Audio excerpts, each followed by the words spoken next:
Hello दोस्तों, मैं हिमांशी। दोस्तों, आज हम आपको बताएंगे हमारा भविष्य पहले से ही लिखा होता है, ऐसा कई लोग मानते हैं अथवा कई लोग इस बात को पूर्ण रूप से नकार देते हैं। यह प्रश्न हमेशा से ही बहस का विषय बना रहता है। कहा जाता है कि जैसा हम इस जन्म में करते हैं वैसा परिणाम हमें अगले जन्म में मिलता है, जो कि कुछ हद तक यह बात सही भी है। पूरी जानकारी के लिए वीडियो में अंत तक बने रहिए और जिसने हमारे चैनल को अभी तक सब्सक्राइब नहीं किया है वो हमारे चैनल शिव विज्ञान को सब्सक्राइब कर लें। दोस्तों, कृष्ण कथा में हम देखते हैं कि आकाशवाणी हुई थी कि देवकी का 8वां पुत्र कंस का वध करेगा, लेकिन कंस ने यह बात सुनकर कहा कि वह मेरा वध तो तब करेगा जब मैं उसे उत्पन्न होने दूंगा। इस सोच के साथ ही जब देवकी का कोई बच्चा जन्म लेता तो कंस वहां आकर जन्म से कुछ घंटों के भीतर ही मौत की नींद सुला देता था। लेकिन जब देवकी के 8वें पुत्र की बारी आई तो विधि विधान के साथ जन्म भी लिया, बाद में कंस का वध भी किया। ऐसा इसलिए हुआ क्योंकि कंस की मृत्यु की भविष्यवाणी हो चुकी थी। साथ ही कंस के जन्म से ही लिखा गया था कि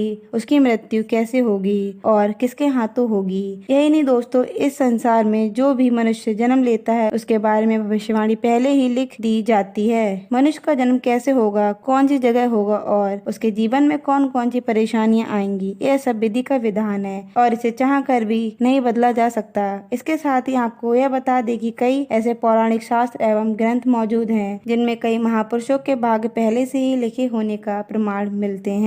जैसे हम रामायण में देखते हैं कि यह पहले से ही तय था कि भगवान श्री राम को 14 सालों का वनवास मिलेगा, अर्थात इसके पीछे का कारण भगवान श्री राम के हाथों रावण का वध होना था। इससे आप ही सोचो कि अगर माता कैकेयी मंथरा के बहकावे में न आती, ना ही श्री राम को माता सीता के साथ वनवास के लिए जाना पड़ता, तो सोचिए रावण का वध श्री राम के हाथों कैसे संभव होगा। यह सब कैसे होना था, यह सब पहले से लिखा जा चुका था, जैसे कि ये सभी के समय से संभव हो पाया। इसी तरह हर एक प्राणी का भाग्य लिखा जा चुका है। हम सब नाटक के छोटे से पात्र हैं जिनका किसी न किसी दृश्य चलते संसार में जन्म हुआ है, लेकिन ये बात भी गलत नहीं है कि आपकी किस्मत आपके कर्मों पर निर्धारित है। वह कहावत तो आपने सुनी ही होगी कि जैसा करोगे वैसा पाओगे। अगर आप अच्छे और पुण्य के काम करते हैं तो आपके साथ सदैव अच्छा ही होगा, लेकिन अगर आपने जीवन में हमेशा बुरे काम किए हैं तो ज्यादातर संभावना है कि आपको उसका दुष्प्रभाव इसी जन्म में देखने को मिल जाएगा। अर्थात आपने बबूल रूपी बुरे कर्म किए हैं तो आपको आम के फल कैसे मिल जाएंगे। इसी के साथ यह बात सामने आती है कि पांडुपुत्र